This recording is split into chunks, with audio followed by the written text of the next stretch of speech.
বিপুলায় পৃথিবীর কতটুকু জানি, দেশে দেশে কত না নগর রাজধানী, মানুষের কত কীর্তি, কত নদী, গিরি সিন্ধু মরু, কত না অজানা জীব, কত না অপরিচিত তরু। হ্যালো বন্ধুরা, কেমন আছো সবাই? সিম্পলি আবান্তিকার নতুন একটি ভ্লগে তোমাদের স্বাগত জানাই। অনেক মানুষের কাছে স্বপ্ন থাকে বিদেশে গিয়ে সেটেল হওয়া এবং পিআর নেব। এই বিদেশে গিয়ে সেটেল হওয়া পিআর নেওয়ার তালিকাভুক্ত দেশের মধ্যে সব থেকে ওপরের দিকে আসে আমেরিকা এবং কানাডার নাম। মানুষ হয়তো দ্বিধাগ্রস্ত হয়ে পড়ে কোন দেশে তাদের পিআর নিলে সুবিধা হবে। তাই আজকে আমি আমেরিকা এবং কানাডা দুটো দেশেরই সুবিধা এবং অসুবিধা নিয়ে তোমাদের সাথে আড্ডা মারব। প্রত্যেক দেশে নিজ নিজ বৈচিত্র্যে ভরপুর, তাই প্রত্যেকটা দেশে রূপ, গন্ধ এবং মাধুর্য কিন্তু আলাদা রকম। প্রত্যেকটা দেশে সুবিধা যেমন রয়েছে তেমন অসুবিধাও রয়েছে। এখন ডিসিশনটা তোমার, তুমি কোন দেশে সেটেল হবে। চলো তাহলে শুরু করা যাক আজকের আলোচনাটা। পুরো ভিডিওটা আমার সাথে থাকো, ভিডিওটা ভালো লাগলে লাইক করো, চ্যানেলটিকে সাবস্ক্রাইব করো। প্রথমেই আসি জব অপরচুনিটির কথা। আমেরিকাতে ওয়ার্ল্ডের লার্জেস্ট ইকোনমি, তা সায়েন্স, ডেভেলপমেন্ট, মিলিটারি পাওয়ার সব কিছুতেই বিশ্বসেরা। সেখানেতে বহু কোম্পানির headquarters like Oracle, Amazon, Facebook, Google, Fortune 500 giant বহু কোম্পানির আজকে হেড অফিস আমেরিকাতে। যেহেতু লার্জেস্ট ইকোনমি, এতগুলো বড় বড় কোম্পানির হেড অফিস, সেই জন্য এখানেতে জব অপরচুনিটিও প্রচুর দেখতে পাওয়া যায় কানাডার তুলনাতে। তাই জব অপরচুনিটির নিরিখে কানাডার তুলনায় আমেরিকা কিন্তু অনেকটাই এগিয়ে। যেহেতু আমেরিকাতে নামি অনামি বহু কোম্পানি রয়েছে, তাই এখানেতে কিন্তু জব অনেকটা সহজে পাওয়া যায় কানাডার তুলনায়। এরপর আসি ওয়েদারের কথায়। আমেরিকার শিকাগো, ক্যালিফোর্নিয়া বা নিউ ইয়র্কের মতো যে সমস্ত জায়গাগুলো রয়েছে, সেখানে শীতকালে কিন্তু টেম্পারেচার মাইনাসে চলে যায়, কিন্তু গরমকালের ওয়েদার কিন্তু বেশ আরামদায়ক। অপরপক্ষে আমেরিকার টেক্সাস বা ফ্লোরিডার মতো যে সমস্ত অঞ্চলগুলো রয়েছে, সেই সমস্ত অঞ্চলগুলোর ওয়েদার কিন্তু আমাদের বঙ্গদেশের ওয়েদারের সাথে অনেকটাই মিল রয়েছে। আমরা যারা গরম প্রবণ দেশ থেকে এসেছি, তাদেরকে কিন্তু কানাডার ওয়েদারের সাথে খাপ খাওয়াতে গেলে কিন্তু অনেকটাই প্রবলেমে পড়তে হয়ে থাকে। কারণ কানাডাতে শীতকালে অঞ্চলগুলোতে তাপমাত্রা -30 ডিগ্রি পর্যন্ত চলে যায়। তো যারা গরম প্রবণ অঞ্চল থেকে আসছে, তাদের কিন্তু সেই ক্ষেত্রে একটু অসুবিধা হয়ে থাকে। তাই ওয়েদারের নিরিখে কানাডার থেকে ইউএসএ কিন্তু এগিয়ে রয়েছে।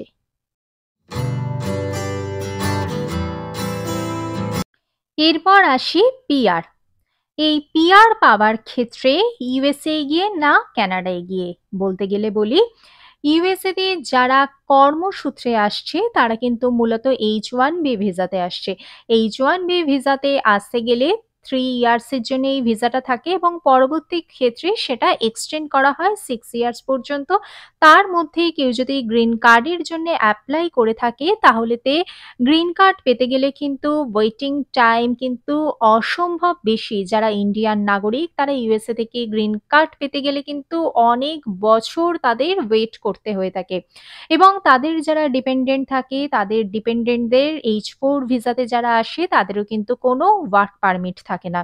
এক্ষেত্রে যারা কানাডাতে আসছে, যারা ওয়ার্ক ভিসাতে কানাডাতে আসছে, তাদের কিন্তু অতদিন কিন্তু তাদের ওয়েট করতে হয় না। তারা কিন্তু খুব তাড়াতাড়ি তাদের পিআর পেয়ে যায়। আর যারা স্টুডেন্ট ভিসাতে ইউএসএ তে আসছে, তাদের স্টুডেন্ট ভিসার পরেতে ভিসাটিকে কনভার্ট হয়ে থাকে H1B ভিসাতে, এবং সেই H1B ভিসা আবার গ্রিন কার্ড পেতে গেলেও তাদের লং ওয়েটিং পিরিয়ড হয়ে থাকে। অপরপক্ষে যারা কানাডা থেকে উচ্চশিক্ষা করে থাকে এবং মাস্টার্স করার মিনিমাম 5 ইয়ার্স এর মধ্যে, তারা কিন্তু প্রায় পিআর পেয়ে যায়। এক্ষেত্রে আমি বলবো ইউএস এর তুলনায় পিআর পাওয়ার দৌড়ে কানাডা কিন্তু এগিয়ে রয়েছে। যাদের মূল লক্ষ্য বিদেশে গিয়ে সেটেল হবে তারা কিন্তু ইউএস এর তুলনায় কানাডাকে কিন্তু বেশি প্রেফার করতে পারো।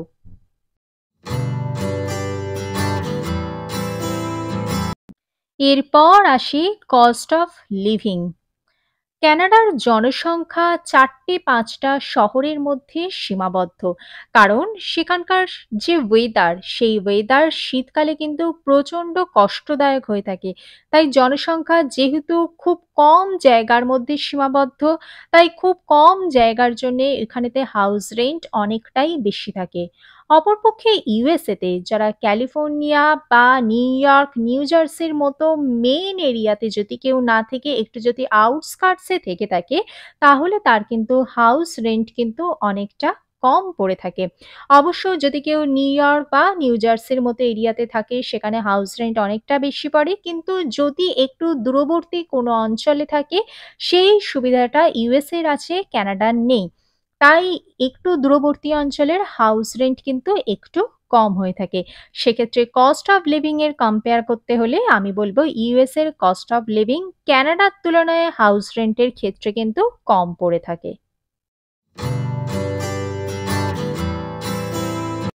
এরপর আসি স্যালারি। ইউএসএ তে যেহেতু প্রচুর সংখ্যক কোম্পানি রয়েছে, নামজাদা বহু কোম্পানির আঁতুড় ঘর হলো আমেরিকা।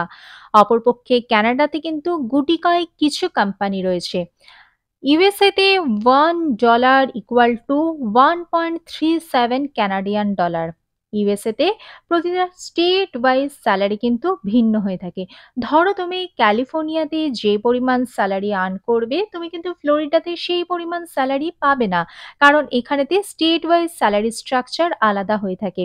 তাই যদি আমি স্যালারির ব্যাপারেতে তুলনা করি তাহলে বলতে হয় যে কানাডার তুলনায় স্যালারির বিচারেতে ইউএসএ কিন্তু এগিয়ে। কারণ সেখানেতে টাকার মূল্য বেশি। অপরপক্ষে যেহেতু প্রচুর সংখ্যক কোম্পানি রয়েছে সেই জন্যে এখানেতে কিন্তু স্যালারির পরিমাণও বেশি হয়ে থাকে।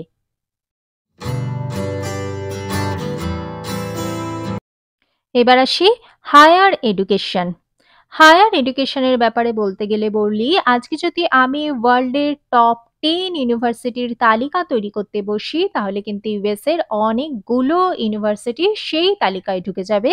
Like MIT, Harvard, Stanford, Pennsylvania, California etcetera. অপরপক্ষে কানাডার কিন্তু একটি বা দুটি ইউনিভার্সিটি কিন্তু সেই তালিকাতে আসবে।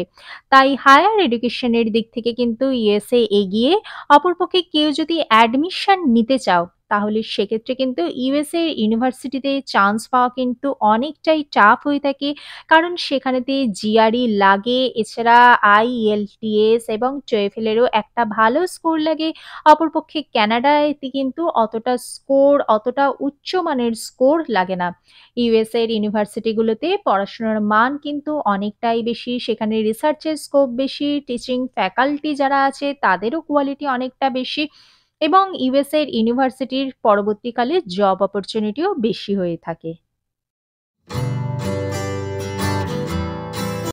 এবার আসি চিকিৎসা ব্যবস্থা। ইউএসএ তে চিকিৎসা ব্যবস্থা কিন্তু ভীষণই খরচ সাপেক্ষ। যদি ইন্স্যুরেন্স না থাকে তাহলে তো সেটা আয়ত্তের বাইরে চলে যায়। অপরপক্ষে কানাডায় চিকিৎসা ব্যবস্থা কিন্তু পুরোপুরি ফ্রি।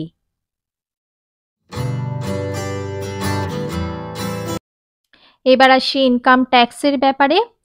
ট্যাক্স কিন্তু ইউএস এর তুলনাতে কানাডাতে অনেকটাই বেশি দিতে হয়। সেম পরিমাণ ইনকামের ওপরেতে কানাডার ট্যাক্স ইউএস এর তুলনায় অনেকটাই বেশি হয়ে থাকে। আমি এই ভিডিওর মাধ্যমে কানাডা এবং ইউএসএ দুটি দেশেরই ভালো এবং মন্দ তোমাদের সামনে তুলে ধরলাম। ডিসিশন অবশ্যই তোমার, তবে সব শেষে একটাই কথা বলবো, ভালো এবং মন্দ দুটি দেশেই রয়েছে। ভালো মন্দ বিচার বিবেচনা করে ডিসিশন তোমাকেই নিতে হবে। ভিডিওটা ভালো লাগলে লাইক করো, চ্যানেলটিকে সাবস্ক্রাইব করো। দেখা হচ্ছে পরবর্তী ভিডিওতে। Till then, bye by.